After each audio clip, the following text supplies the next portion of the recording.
Medchal collectorate ముంగట 12వ విడత అన్నదానం విజయవంతంగా పూర్తయింది. ఈ అన్నదాన కార్యక్రమానికి సహకరించినటువంటి కుమారస్వామి గారికి, అదేవిధంగా జంగారెడ్డి గారికి మా హృదయపూర్వక ధన్యవాదాలు తెలియజేస్తున్నాము. మా సంస్థకు సహకరించినటువంటి వీరికి మా సంస్థ నుండి అందరూ కూడా హర్షం వ్యక్తం చేస్తున్నారు. అదేవిధంగా మా సంస్థకు అందరూ ఏదైతే ఉన్నదో తోడ్పడుతుంది. అందువల్లనే ఇలాంటి కార్యక్రమం విజయవంతంగా అవుతున్నది. కాబట్టి చాలామంది దాతలు ముందుకు రావాలి, ముందుకొచ్చి మాకు సహకరిస్తే మేము కూడా ఇంకా మరింత రెట్టింపు ఉత్సాహంతో మా సంస్థ ద్వారా చాలామందికి అన్నం పెట్టే మాకు అవకాశం దొరుకుతుంది. మీకు కూడా దేవుని నుండి ఆశీస్సులు కూడా లభిస్తాయి. ఈ విధంగా కోరుకుంటున్నాము. జై కిసాన్.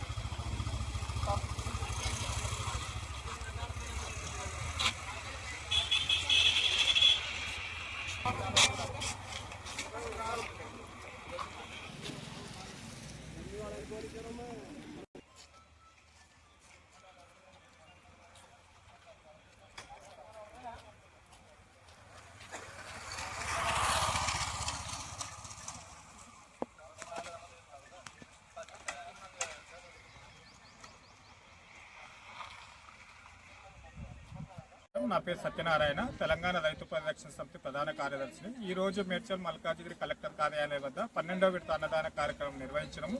ఈ కార్యక్రమానికి నాగారం డివిజన్కు చెందిన రవీంద్రనగర్ కాలనీకి చెందిన నివాసితుడైన బాల్న జంగారెడ్డి గారు, అదేవిధంగా తోట కుమారస్వామి గారు ఈరోజు మాకు అన్నదాన కార్యక్రమానికి సహకరించారు. వారికి మా సంస్థ తరఫున ప్రత్యేకంగా ధన్యవాదాలు తెలియజేస్తున్నాము.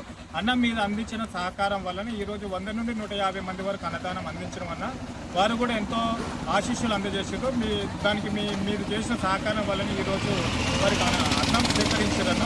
ఇంకోటి మేము ఇదే అంశం ఇంకోటి ఏం చెప్పదలుచుకున్నాం ఏంటంటే, ఇదే విధంగా మరికొంతమంది దాతలు కూడా ముందుకొచ్చి మాకు సహకరించినట్లయితే ఈ కార్యక్రమాన్ని నిరంతరంగా కొనసాగిస్తాం. అదేవిధంగా 100 కాదు 200 మందికి కూడా అన్నదానము అందించేందుకు మేము సిద్ధంగా ఉన్నాం. దాతలు మాకు సహకారం అందించవలసిందిగా కోరుతున్నాం. అందరికీ నమస్కారం. నేను తెలంగాణ రైతు పరిరక్షణ సమితి అధ్యక్షురాలిని. నా పేరు ఇంద్రపాల భవాని. ఈ కలెక్టర్ ఆఫీస్ ఎదురుగా మేము 12వ విడత అన్నదాన కార్యక్రమం సక్సెస్ఫుల్గా విజయవంతంగా పూర్తయింది. దీనికి సహకరించిన నాగారం మున్సిపాలిటీ బార్ల జంగారెడ్డి గారికి మరియు తోట కుమార స్వామి గారికి నా యొక్క కృతజ్ఞతలు తెలుపుతున్నాం. మా సంస్థ తరఫున కృతజ్ఞతలు తెలుపుతున్నాం.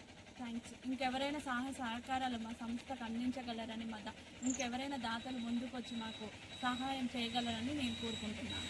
ఇంకా 100-200 మందికి మేము అన్నదానం చేయగలుగుతున్నాం. ఈరోజు చాలామంది తిరిగి అన్నదానం సరిపోక తిరిగి వెళ్ళిపోవడం జరిగింది. వారికి మేము ఇంకా ఎక్కువ మందికి అన్నదానం మేము ఇవ్వాలని కోరుకుంటున్నాం. ఇంకా దాతలు ముందుకు వచ్చి మాకు సహాయ సహకారాలు అందించగలరని మేము కోరుకుంటున్నాం.